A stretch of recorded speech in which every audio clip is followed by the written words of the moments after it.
And welcome back, everyone. Happy Saturday afternoon. Welcome to the Squared Circle podcast, episode number 14. And I have a litany of topics to cover today. It's the first one of the new year. I got a lot of news to try to cover. In fact, I'm not going to get to all the news. But welcome to the Squared Circle podcast. Like I said, episode 14. New look on a new day. Yeah, pretty sweet, I'd say. That kind of rhymes. Welcome back, everyone. I've said that now 3 times. So apologies that I didn't get this out last weekend with everything that happened in the Capitol and vaccinations and stuff like that. It just kind of pushed, this kind of back. So, yeah, 1 week back for this. But this will be the regular day with the regular time going forward. Saturdays, noon Central Time. That's when I'll be here.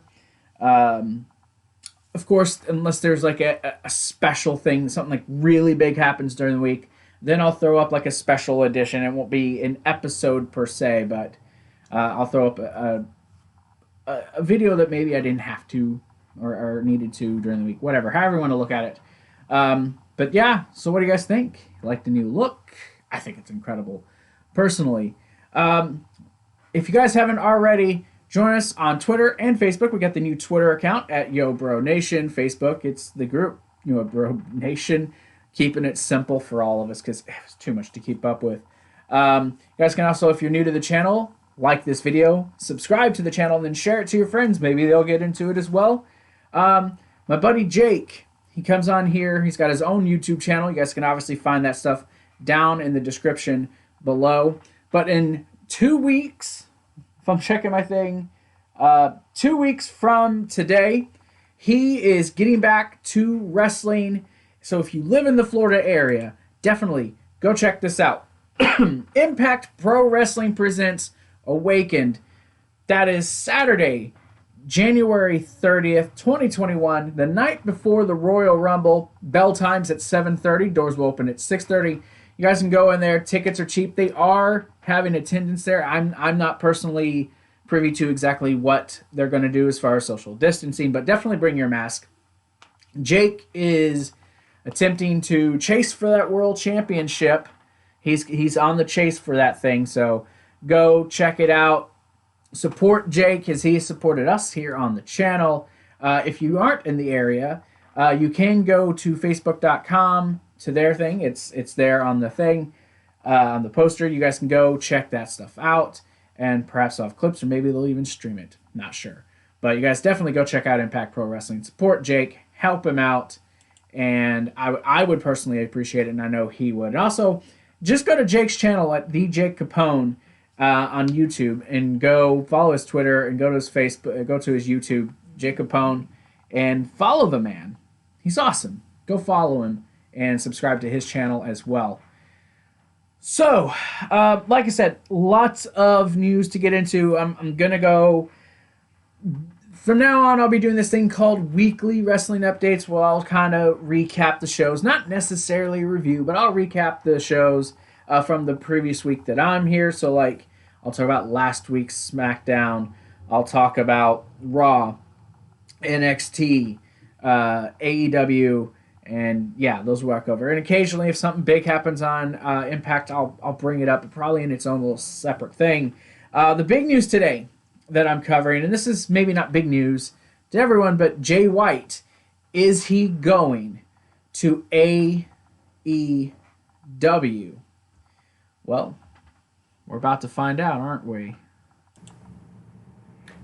Sorry, apologies for the small little break here. Had to fix something real quick that was popping up on the screen. So, all right, so yeah, let's go ahead and let's get into the stories, shall we? And let's kick off with story number, because like I said, I have a bunch. But we're going to go ahead and we're going to kick into story number 1, and this is about Ricochet. Ricochet and his current contract situation. So, per WrestlingNews.co, there's been a lot of talk about Ricochet's future this week in WWE. There had been a rumor going around that his contract was slated to expire very soon. However, that's not true. You see, where am I at here? I'm literally like switching between screens and stuff here. So you guys will have to forgive me. Dave Meltzer reported in the latest edition of the Wrestling Observer newsletter that his contract expires in the summer of 2024. It is noted that he signed a 5-year deal when he moved to the main roster. This was at a time when WWE was trying to prevent talents from signing with AEW and locking wrestlers down to big money 5-year deals. Ricochet made his main roster debut, February 2019, after a successful run in NXT. And then it just pretty much here just goes on about what he's doing now. So yeah, rumors that Ricochet was going to be gone and he was going to freaking have to sign a new deal and all this other stuff. Apparently he's already signed for a 5-year deal, which is funny because what are they doing with the guy? Why? I get money is probably a big part of it, but wouldn't you want some sort of creative aspect of your own? I just think it's crazy that that they got him. It's crazy that they're able to keep him. But hey, it is what it is. You know what I mean? So, but awesome for him, I suppose. It is. It's an awesome deal for Ricochet. You know, he's going to make a whole bunch of money. I guess he's okay being in catering or wherever they're going to throw him. But hey, if that's his thing, more power to Ricochet, I suppose, right?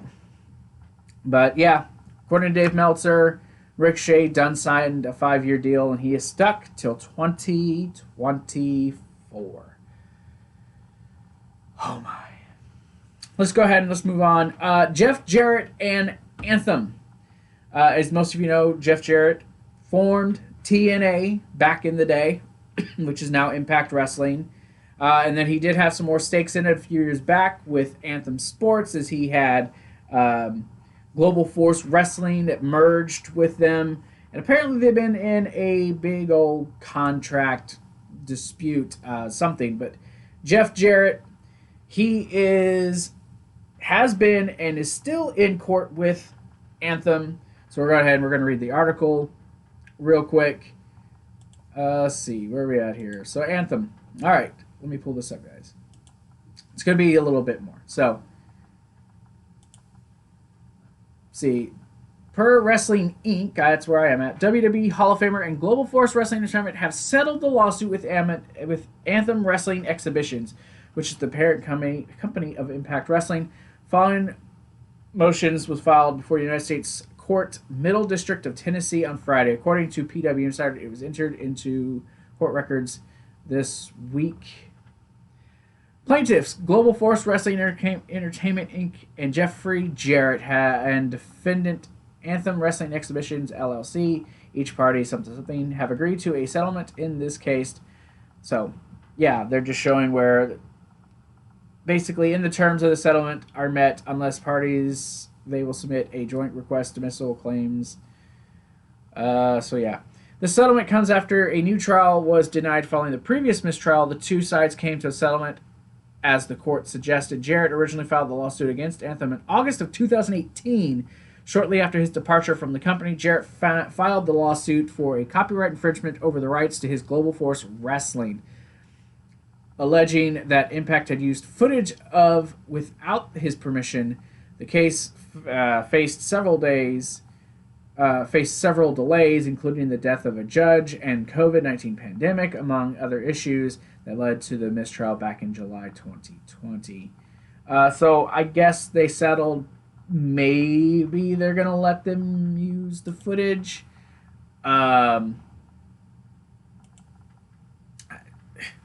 Good for Jeff Jarrett, I guess. He is a producer for WWE now. I was just under the assumption that the two merged, but I guess when he left, Anthem lost the rights to Global Force Wrestling and all their stuff, but I know they merged championships and all this other stuff back Oh my God. Yeah, 2 years ago. Jeez, it feels like it wasn't that long ago. Wow. That tells you how much time flies, right? So yeah, nothing major. I don't know. Some people will probably watch this, so if you've known about the whole Jeff Jarrett thing, well, there you go. Now you're more in the know than you were. So there you go. I guess I'm moving on. I don't really have much to say about that. Just thought I'd report it. So Bobby Lashley just had a match with Mr. Mr. Riddle, the Riddler of Monday Night Raw, as a lot of people are calling him. But now he is apparently setting his sights on one Brock Lesnar. So, this is funny. I did kind of pre-read this. Bobby Lashley sets sight on Brock Lesnar match after Matt Riddle feud. Is the feud even over? Like, come on. Bobby Lashley currently finds himself in a feud with Matt Riddle on WWE television. However, that's not stopping him from thinking about a bigger match.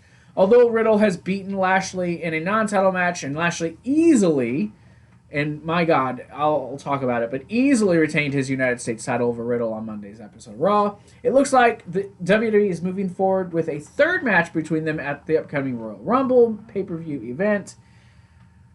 God help us. Lashley took to Twitter to note that he's done with Riddle. He wants Brock Lesnar. Once I'm done taking out Brock, this is per his Twitter, once I'm done taking out this Brock wannabe, as I've said for years, I'll take Lesnar whenever, wherever. It's a match that Lashley has wanted for years, but WWE has yet to make it. Perhaps he will have to wait a little bit longer since Lesnar isn't under contract with WWE right now, and there has been no words to when his return will be. This was per WrestlingInc.co. So yeah, this is definitely something that I know, yeah, he has wanted. And Bobby Lashley has mentioned for a long-ass time, pretty much since he came back to the company in 2018, actually. And it's a match that a lot of people have been interested in. We were this close in 2019. Yeah, I think 2019, when Lashley was that close to being in the main event of SummerSlam. So close, but it didn't happen. No, that was 2018. I don't know. It all bleeds in together. But Lashley's tried. Lashley's never got it. But it's definitely something you could build as like a shoot fight.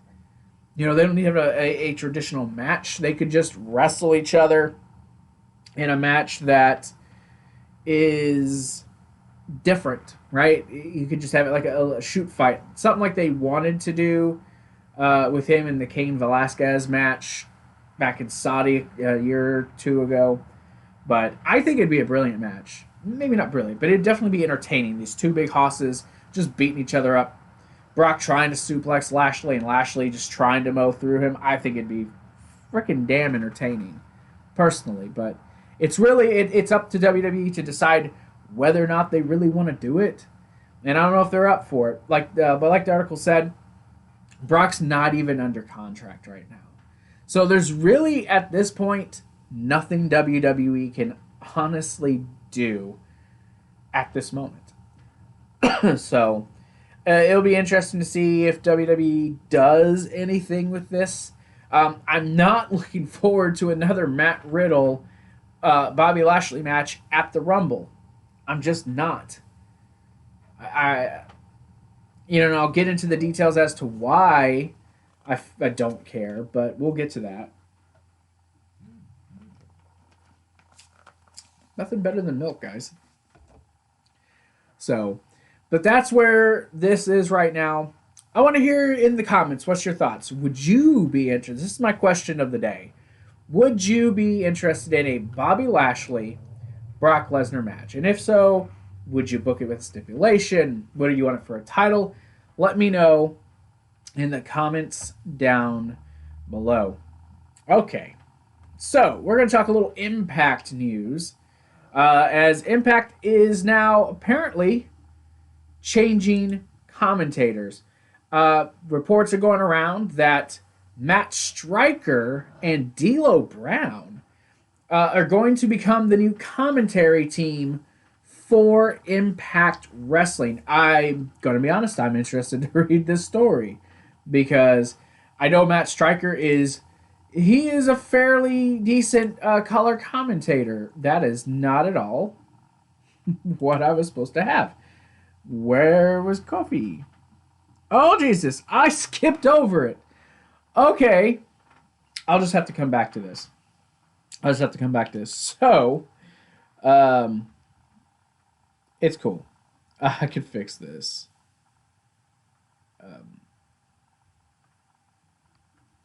Excuse me, guys. I fixed this. So we're going to go ahead and start with this.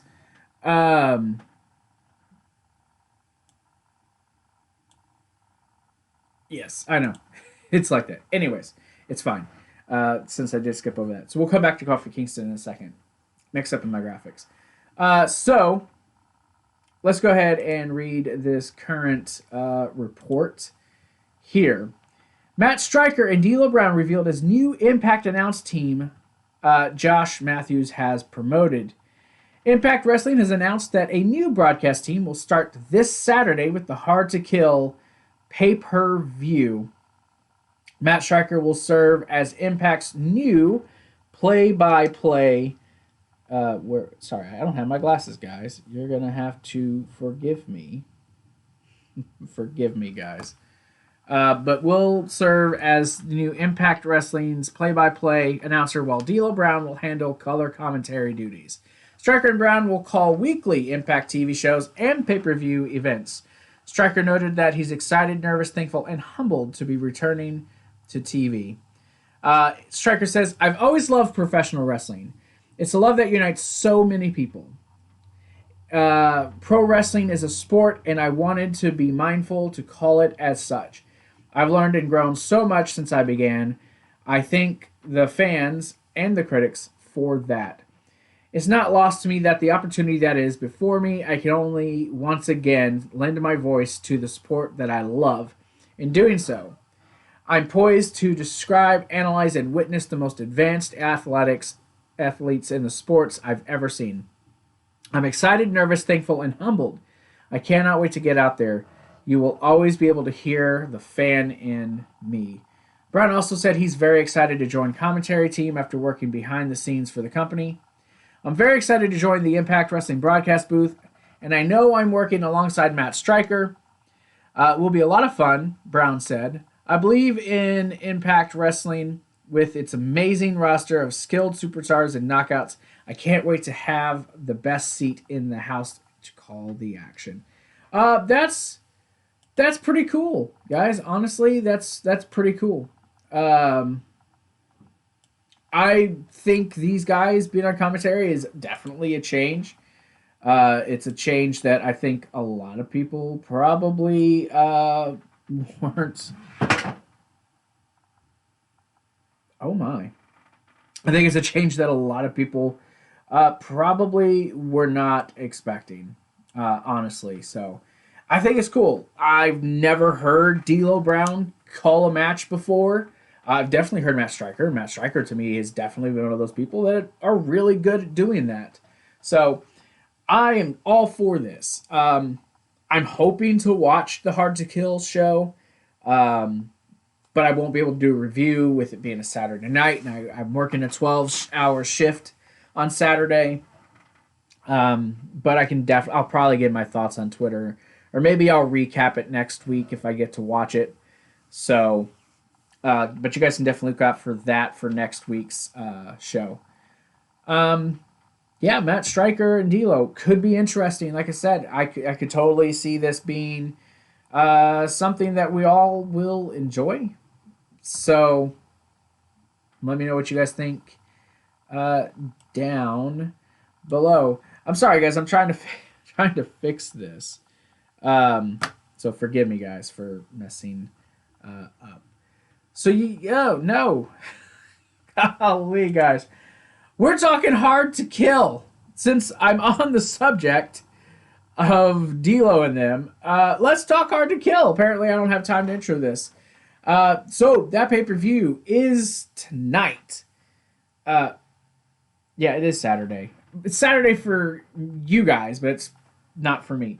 But yeah, Hard to Kill is tonight, live on pay-per-view, Fight TV, and I believe it's on Impact Plus. This show, if I'm being honest, you guys, looks amazing. On paper, it looks really good. Now, I'm not super familiar with Impact Wrestling, but there are definitely some matches that I am really, really kind of interested in. And actually, I'm going to go ahead and tell you guys what that is right now. All right. So first thing I want to go over here is this Ethan Page thing. Now, of course, the North, being how I guess they're officially broke up, which sucks. Because the North is like legit one of the best fucking teams in wrestling. But we're getting this Ethan Page versus Ethan Page match, or Ethan Page versus the Karate Man. I have yet to see this whole thing, how it started, but holy fuck, if this isn't just a little bit get my excitement going. Ethan Page is a damn entertaining guy, and a lot of people thought he was going to actually end up leaving and coming to WWE. He hasn't, but damn if it's not been enjoyable. I got to see how they're going to pull this one off. It's pre-taped, maybe. Says it's live, but you could pre-tape a segment, I suppose. But I don't know how he's going to do this. Is this going to be Ethan Page, and he's going to put on his little bandana? Who knows? Also on this card, we're getting some mixed tag team action as Decay is going to kind of reunite, at least 2/3 of it, as Rosemary and Crazy Steve. As a matter of fact, Crazy Steve, that shirt over there is signed by Crazy Steve. I got it at a local wrestling show in Cape Girardeau, Missouri. It's a Matt Hardy shirt, but Crazy Steve signed it for me, so shout out to Crazy Steve. But they're taking on Caleb and Tennille Dashwood. I think this will be a good match. Rosemary and what's all been going on with her for the last several months, and this is all kind of starting to play into that. But this is so awesome. I like Decay. I love Decay's theme, actually. I've missed a lot of what's going on. This has just been made. They're doing pay-per-views like every month, but Tennille Dashwood, who is one of the best wrestlers, even though she's kind of playing a character who don't know how to wrestle, I think her and Rosemary have probably some really good chemistry, so I'm interested to see this. I think this will just be a fun match to watch. It looks like they've added for the countdown to, and I didn't see this the other day, Brian Myers taking on Josh Alexander. This will be an interesting match. This is a part of the countdown. So, yeah, that's all they have. So that was added. I just noticed that. That's why it's not my graphics on the screen for you guys. So, yeah, Brian Myers versus them. I know this challenge was made out on Impact this past week, I believe. So, hey, it'll be a damn good match. Brian Myers, he's been doing some fantastic work since leaving WWE. Old School Rules is Eric Young, Diener, and Joe Doring take on Rhino, Tommy Dreamer, and Cousin Jake. Dreamer rocking the man bun. I think it's just be a good fashion fight. These are just 6 dudes, 3 of which are very old school, while the other 3 are up and coming, but definitely have like an old school mentality. I want to see Diener and Cousin Jake fight. I'm ready to see this. Joe Doring has been following Eric Young around for a few weeks, so interested to see what these former Impact champions, Rhino and Eric Young, will do for their respective teams. And I Tommy Dreamer's probably going to have some weapons. Probably see some kendo stick shots. I'm sure we'll see that. The Knockouts Tag Team Championship Finals, as Kiera Hogan and Tasha Steelz, I can't speak, take on Nevaeh and Havoc. I have always been impressed with Havoc and what she can do as big as she is. Someone tried to compare her to Nia, but I was like, no, because Havoc actually is very mobile in the rings. They're nothing alike. So I think Havoc and Nevaeh should win, but I think they're going to give this to Kiera Hogan and Tasha Steelz. Both teams are terrific. This women's division in Impact. A lot of people are always talking about, about NXT's women's division. Some people are even into the AEW women's division, but I think the Knockouts division in Impact is pretty damn good, and I think they don't get enough credit for that. So I think this will be a fantastic tag match, and yeah, I think Tasha, Hogan, and Steelz are going to end up winning these championships. Speaking of championships and the Knockouts women's title, or Knockouts championships on the line as Deonna Purrazzo takes on Taya Valkyrie. Taya Valkyrie, of course, had that super long run as the champion. Just as early as this past year, she was champ. So, but now she's a face. She's taken on Deonna, who just had recently issues with Rosemary. So that kind of ties this all in together. But I think this could be fantastic. I think these two are going to work. Deonna Purrazzo, if you didn't watch my best of 2020 video that came out yesterday, mark that right here. Yeah. Gotta. So I know I'm putting this. I take notes while I'm doing this. I think this is terrific. I can't wait. Actually, this is probably a match I'm looking forward to almost as much as the main event. X Division Championship also on the line. Manic TJP taking on Rohit Raju, the former champion, and former champion Chris Bay. Chris Bay, holy fuck. When that man becomes a free agent, WWE is going for him.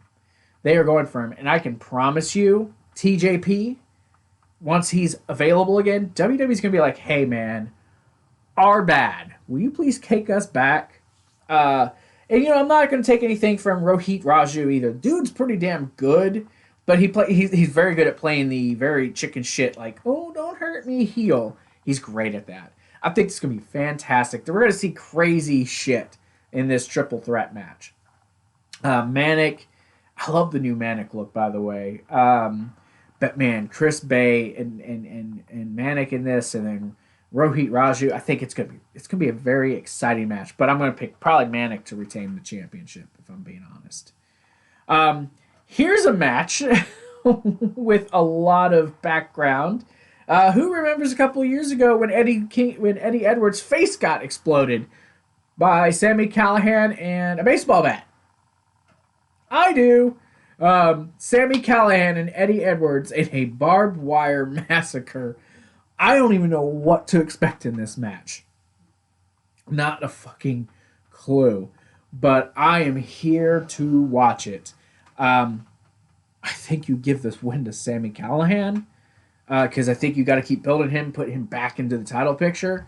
But I'm hysterically ready for this match. And then, of course, the main event. We saw it on the Go Home show.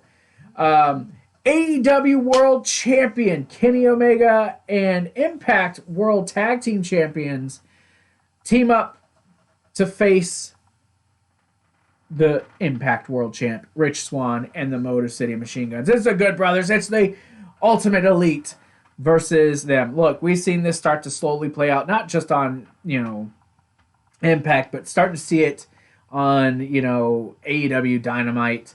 And the fact that Kenny is making it look like he's the better champion, period. Of course, Don Callis will be ringside. I love this way that they're working together. It could open doors for others to work together.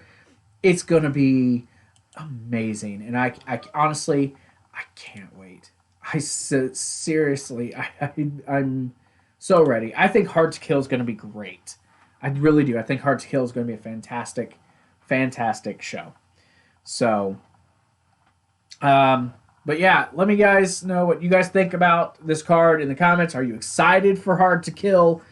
Let me know down below. Okay, now I can talk about this.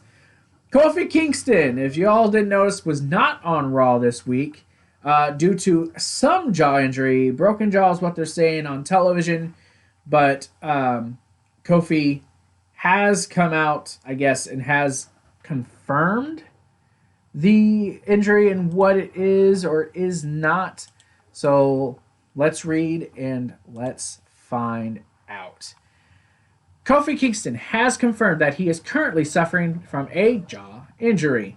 As noted, WWE announced on Monday's Raw that Kofi Kingston was not there due to a broken jaw.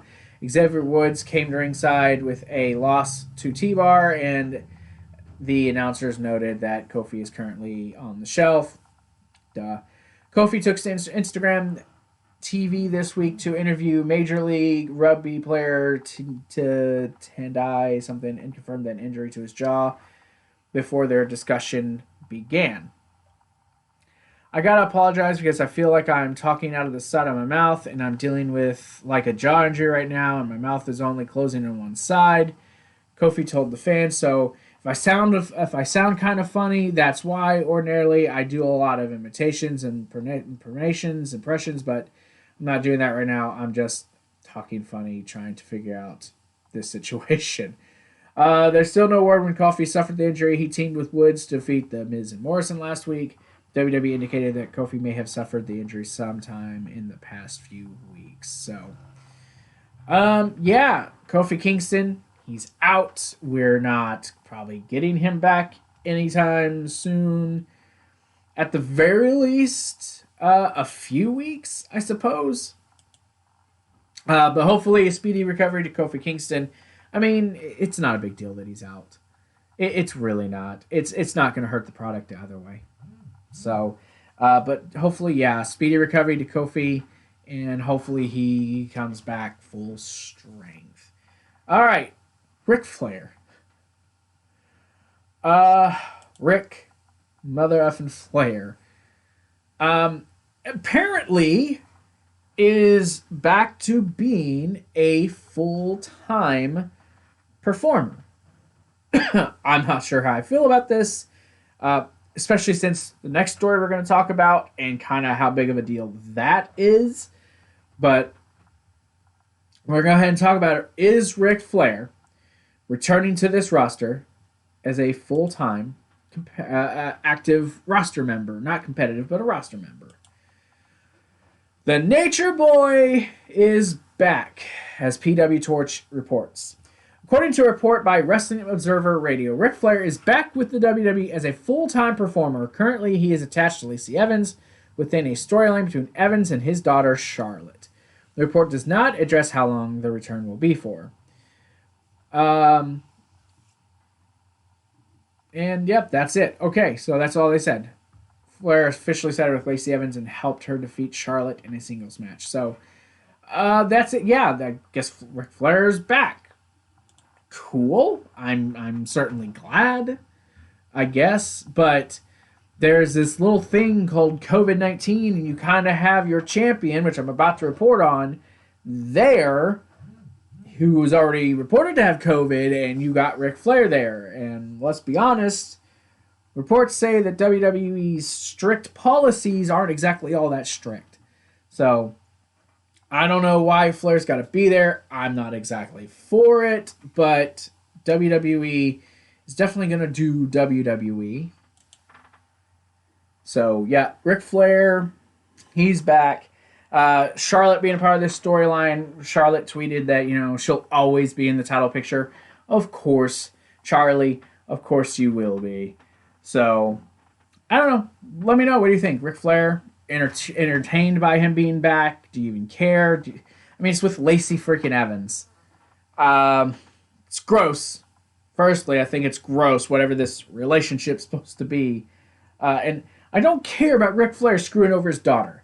I don't care about this program. It's going to be something within the Rumble to give them something to do. And Charlie's going to ultimately end up eliminating Lacey anyways. So at this point, I don't care. I truly don't care. So, but I'm going to move on. Because, COVID's happening. Speaking of COVID, Drew McIntyre. Here's an update for Drew. Of course, on Raw, Drew McIntyre did come out to say that he did test positive for COVID-19. The champion should, though, be back, as he said, for the match with Bill Goldberg, because he did officially accept that match. I'll be talking about the Royal Rumble, in a couple of weeks, so we know that match is happening. I mean, I guess we're going to get into this. We'll just read this story and we'll just go from here, right? Cool. Drew McIntyre has tested positive for COVID-19. WWE announced on Monday the WWE champ has entered quarantine and will not be in attendance for Monday night's edition of Raw. McIntyre was set to face off a longtime rival, Randy. I'm glad we got out of that. In the main event of the show. In addition, it was expected McIntyre would address the end of the previous week's edition of Raw, where he was challenged to a WWE Championship match at the Rumble by Bill Goldberg. He did actually talk about that. A full 2-week quarantine would mean that McIntyre would not appear on Raw in person prior to the January 31st Royal Rumble and his planned match with Goldberg. So there's a chance we might not even see him. We might not even see him before the Rumble, but he is still scheduled to be there. Really nothing there. Just more of the same fucking info. I already know that he had COVID. I guess, though, now we know he's not scheduled to appear. I guess. Sucks that Drew had it, but that kind of tells you WWE's policy. And again, you brought in all these legends right after the holidays for this Legends Night. And any one of them could have brought it in and gave it to Drew. That tells you, stop doing stupid shit. This isn't a normal year where you can just say, hey, you know what, pal? We have ratings down. Let's go ahead and let's bring in legends. Let's bring Hogan and all of these people. Oh, Savage is dead. We'll bring him back from the dead.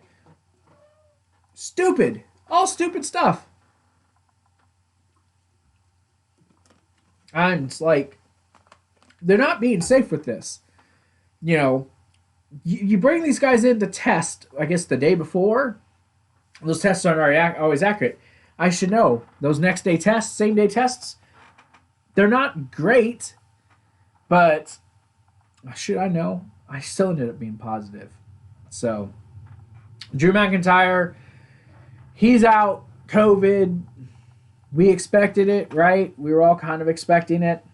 So, I'm not going to dwell on this. You've heard multiple people's opinions about it. It sucks. Hopefully, he's asymptomatic, apparently. So, he'll be one of those who recover pretty easily. So, I look forward to Drew versus Goldberg. Yeah. Moving on. So, this is the part where I give you guys my weekly wrestling update. Now, what is this? And this is going to be something I'm going to do with the exception of preview and predictions weeks, because I'll probably be talking about the shows anyways. But this is the show where, the part of the show where I just talk about what the week was with wrestling, what happened here, what happened there, big stories, results. Not a full-on review, just kind of just my overall general thoughts. So, yes, weekly wrestling update. Raw, NXT, Dynamite, and SmackDown. And I'm not talking about last night's SmackDown because I'm recording this on a Friday, so I'll talk about that next week. But I'm talking about the previous week's SmackDown with Mr. Adam Pearce becoming the number one contender. Oh my God. So what was this week's show, right? Let's start with Raw. Of course, Raw, Drew wasn't there. Drew announced he had COVID. We just talked about that. But then he did go on to challenge Bill, who last week, I don't know what this man was thinking. You don't respect them. You think they can't beat you. Well, honestly, Bill, they can't. But let's not go there, right? Apparently, that makes Bill upset. But that happened. We got the Lashley Riddle match this past week on Raw. And fucking hell, man. What was that? What was that? That shit show. We had a full 17 minutes. 3 minutes of that, 4 minutes of that was Lashley beating the hell out of Riddle. I mean, Raw was okay. We had like the whole Ric Flair thing. It happened. Big whoop, man. Like, I did not enjoy Raw this week. The ending, of course, was entertaining. Triple H coming out and them having that fight and stuff with Randy Orton. But then the Fiends thing happening, Alexa showing up and lighting Randy's face on fire, so it left us on a cliffhanger. That was entertaining. We got a couple more declarations for the Rumble. This pissed me off, and I know a lot of people have noticed, like, why? We had everyone declaring, I'm in the Royal Rumble. In fact, Mandy Rose and Dana Brooke declared for the Royal Rumble just minutes after this incident. Drew Gulak, hey, I want to declare for the Rumble. You can't do that. Why? Well, because reasons. What? So they're not he couldn't end it. He had to face AJ Styles and lost because Amos scared him. Amos, Omos, whatever the fuck you call him. That's Raw in a nutshell. Really, nothing on Raw was really all that good. I don't know what you want me to say. Let's go to NXT. NXT was a lot better. I enjoyed NXT. I enjoyed NXT a lot. Xia Li gets a squash victory. The Dusty Rhodes Tag Team Classic goes. We had 3 matchups. MSK, known as the Rascals from Impact Wrestling, made their NXT debut and won to advance in the tournament. The Grizzled Young Veterans, they advanced, and of course the Undisputed Era advanced in the tournament as well. And then the ending with Balor coming out to help because Pat McAfee's little group, they showed up. Imperium, I think Imperium was there too. So it was a good show, really good show. Raquel Gonzalez is going for the women's championship. She wants to challenge Io Shirai, who was not there, sadly. Next week, we will get the Women's Dusty Classic underway. So I don't know what they're getting. They've only announced 4 teams, and I think all 4 teams are there next week. So let's get a move on. Johnny Gargano was in action against Dexter Lumis. I'm pretty sure he's going to get a North American title opportunity. We just got a little thing with Scarlett saying, we're coming for the NXT Championship. Well, Pete Dunne is too, so I guess we'll get Pete Dunne versus Finn Balor, and then probably at TakeOver in February, we'll probably get Balor versus him. So, yay. AEW. So let's talk about AEW. AEW was pretty good. It was night 2 of New Year's Smash. Young Bucks kind of getting treated like redheaded stepchildren. No offense to redheaded stepchildren. But they got put into the back seat. I don't know what to tell you. The Good Brothers made their debut. They're the first of Impact's guys to come over and wrestle. We had a fantastic main event. With Darby Allin taking on Brian Cage.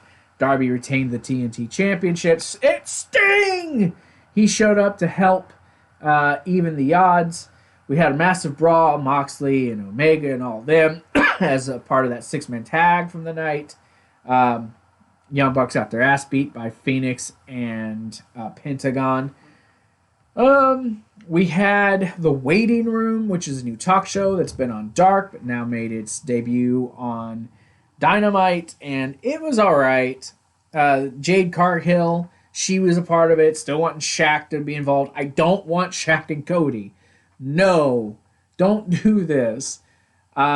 We got confirmed in 2 weeks. We will see Thunder Rosa taking on Britt Baker. Please, can I have that yesterday? So that's fun. I look forward to that.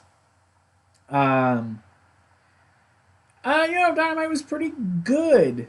Overall, I did. I enjoyed Dynamite. Oh, yeah, something I forgot about Raw. You know how I mentioned Mandy and Dana were like, hey, we declare. And then they had a match with the former tag champs, and they lost in like 2 minutes. Logic! But SmackDown always delivers. Last week's SmackDown from the previous week was pretty freaking entertaining. Roman is now set to face Adam Pearce. I don't think that's going to be the case because he won the gauntlet. They made Nakamura look good. Is someone smoking drugs in the back? Is that what happened? Nakamura runs the gauntlet. Big E retains the championship, the Intercontinental title, in a brilliant matchup with Apollo Crews. That was pretty damn entertaining. It was actually a really good match. Tag team championships change hands as Robert Roode and Dolphy Ziggles became SmackDown champs, I believe for a second time, actually. And I'm pretty sure they were SmackDown champs and Raw champs, but now they're at least 3-time champions together. So good for them. Probably have a rematch at the Rumble, I guess. Other than that, SmackDown was really just centered around Roman. And Roman is so gosh darn good. Never once in my life did I think that I'd find myself literally praising this man. Oh, he's the tribal chief. Blah, blah, blah. It was good. So, 3 out of the 4 shows this week were pretty good. Impact was good. We had more stuff building to Hard to Kill. I will probably actually start talking more about Impact as time goes on because I'm going to have to start watching it more. So, but that was that. So with everything that happened, I want to just take a few minutes to throw out a few predictions for the year because I kind of am interested in giving my predictions. So here I am with my 2021 predictions. Now, there's not a lot of them. I haven't really put a lot of thought into this because they are just my predictions. But I do find that it is, it'll be fun. We'll just put it there. This will be fun. Obviously, from the graphic, I am predicting Big E by SummerSlam at the earliest will be WWE Universal Champion this year. I think he will be the guy to ultimately dethrone Roman after he faces Daniel Bryan at WrestleMania. No, it does not mean I'm predicting Bryan to win the Rumble, but I am predicting him to face Roman at WrestleMania. But I believe Roman will lose, and I think we're going to build up Big E, and that he will ultimately be the guy to be the next Universal Champ. He'll probably hold that championship that he's got now, that nice IC title, I'll say till sometime in the summer, and then Roman will ultimately cost him the championship, and then boom, we're on our way to SummerSlam. Speaking of championships, my next prediction, I think they're going to finally merge the tag team divisions this year. I can't give you a timeline when. Maybe at Survivor Series, maybe at the end of the year for TLC, have a nice ladder match to unify the titles, because they definitely need to.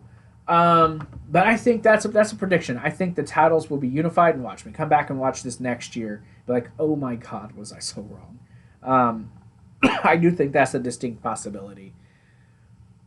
I predict that Ronda Rousey will not return in 2021. I don't think she will because of COVID. Even though vaccines are out and everything, I don't think this woman will want to return until we are back to max capacity. I also predict we will not see Becky Lynch at the Rumble. I think she'll return, but I don't think it'll be till after WrestleMania. No point in bringing her back and not having a big match. You got so many pieces already, being put together. Charlotte probably going after the Raw Women's title. Bayley, Bianca Belair, a few people chasing for that SmackDown Women's Championship. What do you do with Becky if you don't have Ronda Rousey for WrestleMania? You just don't bring her in. Let the woman stay home. Let her enjoy her baby. And just let it be what it is, right? I also predict that this year Otis will win a mid-card title. Will win a mid-card title. Could be the U.S. title, maybe the IC title. I'm predicting it. That's a very bold prediction. I'm probably definitely going to be wrong on this one, but that is a prediction that I am making. I also predict, and this is a very dark, morbid one, I also predict Vince McMahon is going to pass away this year. And Stephanie and Triple H will take over the company. That is my prediction. 2021, Mr. McMahon will pass away. Everyone does a Deadpool. And this is the only thing you're ever going to hear me say every time I say this. And like I said, that's a very dark, morbid thing. A lot of people are probably going to be like, whoa! But it's bound to happen eventually. I'm probably going to be wrong. This man's probably going to live past me. But it's just it's just a silly prediction, guys. It's seriously not that big of a deal. So those are my predictions for 2021. Some of them, I'm sure as the year goes on, but like, hey, this is probably going to happen. But this is my early predictions. All right, so this is the main story. I got to get off of this before people hate me. To the main story, Jay White. Man, a lot of rumors. Oh, he's going to come to WWE. Oh, he's going to stay in New Japan. Oh, maybe he'll go to Impact. Where will he go? Well, as it goes right now, people are predicting that the Switchblade is going to AEW? Really? Is that really possible? Well, let's see what people have to say about the former IWGP Heavyweight and Intercontinental Champ. According to Wrestling Inc., there has been a lot of speculation regarding Jay White's future with New Japan Pro Wrestling after the Switchblade said he was done with pro wrestling following his loss to Kota Ibushi. Congratulates to Mr. Ibushi and his win at Wrestle Kingdom. It was later reported that WWE were making a strong play at White and that had many people supporting him within the company. According to the Super J cast, while White's contract with New Japan is up at the end of the month, and it is a 50-50 whether he stays or goes in New Japan. During tonight's episode of the AEW Dynamite post-show, Tony Schiavone was asked if White could potentially join AEW if decided to leave New Japan. Schiavone essentially ruled out the possibility of White in AEW. I don't know why. He knows those guys. I don't think so, Schiavone said, while replying to a fan question. I think he's pretty much locked into what he's doing there in Japan. Dave Meltzer on Wrestling Observer Radio recently noted that when AEW was starting up in late 2018, the EVPs tried to recruit White. At the time, White reportedly told AEW that he had signed a 7-year contract with New Japan. White has previously stated that signing with WWE was not on his radar. Stay tuned for further updates. Okay, so with that said, if he did indeed sign a 7-year deal back in 2018, he ain't getting out of his contract till like 2023, 2024. So I don't know. I honestly, after listening to everything, I think it's work. I'm done. I think he's just going to take some time off, honestly, and come back. And probably come back as a face in New Japan. I don't think he's leaving New Japan. I think he's staying. But for argument's sake, or just for the fun of it, let's pretend that he's not staying. Let's say that he does leave. What is honestly a good thing? Well, I could play this two ways. Honestly, and obviously, the best bet, if he wants to make good money, he won't make WWE money, but if he wants to make good money, and I think they'd pay for him, and he wants a opportunity to be in control of his creative to an extent, then yeah, go to AEW. You can debut at Revolution during the main event, make yourself known, and you can immediately go in and be a main event player. You don't have to go the mirror route where, we can't just throw him right in. You can definitely take Jay White and throw him right into the main event. The guy's freaking brilliant in the ring. He's so fucking talented. Throw him in. Let him run the gambit. And you don't put him in a title match immediately. You build up to Double or Nothing. But you take him and you have him face you know, the champ. You have Kenny Omega versus Jay White. Former Bullet Club members battling it out. Now, do you give the title to Jay White then? No. You save that for later. But you give him the title opportunity, and you have Omega take it. Because honestly, Hangman Page, and there's my final prediction. Add this to the list. Hangman Adam Page will be AEW champion by Full Gear. I think he'll be champ by Full Gear. That's my prediction.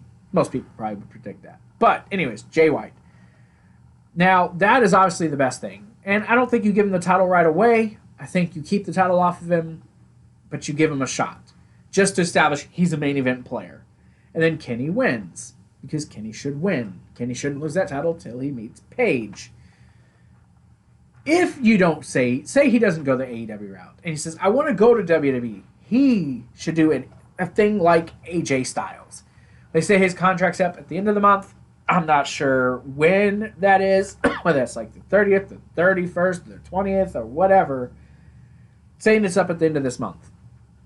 Let's say his contract expires on the 27th. I don't know if there's like a no-compete clause. If there's not, all things in line, ducks in a row, boom, boom, boom, boom, boom. And this is a very hypothetical if, okay? If all these things line up and he is capable of being in the U.S., I think you skip him over NXT and you do much like you did AJ Styles. And you send him straight to the main roster and he's a surprise appearance in the Royal Rumble. That's what you do. Does he have to win? Definitely not. But you have him go in there, have a good showing, let him sit in there for like 20 minutes, let him get a couple eliminations, and be like, hey, guy's pretty good. Then you can throw him onto the main roster. You could throw him to SmackDown, right? Don't put him on Raw. Throw him on SmackDown. No one's going to, bigger audience. People can get to know him better, right? So you throw him onto SmackDown, and maybe you put him in a mid-card title program for the rest of the year. Let him vie for that Intercontinental title. And then once you're done with that, next year around the Rumble, you can start building him towards the championship. Start building him up as a main eventer. That's what you do. I think that's the best option. So, it's ultimately up to him. But honestly, I still think he's just staying in New Japan. That's what I really think is going to happen. So, but you guys let me know. That's the second biggest question of the day. What, excuse me, what is the fate of Jay White? Let me know down in the comments below. Leave me your opinion. Would you send him here? Would you send him there? What's your fantasy booking scenario? Hey, don't be dicks to each other, all right? We're all friends here. But that's pretty much going to do it for me, you guys. I am Zach. Thank you guys all for joining me here today. Hope you enjoyed this. If you did, hit that like button. Follow us on our social media. If you're new here, subscribe to the channel. Share this video with your friends. As always, guys, stay safe, stay healthy, and above all else, join the nation. I will see you guys in the next video.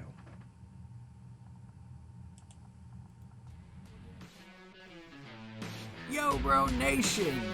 Join us at teepublic.com/Yo Bro Nation for all new merch lineup like the Recess Still Ain't Old, the Yo Bro Nation Entertainment t-shirt, the Sidekick Susie Stranger Things shirt.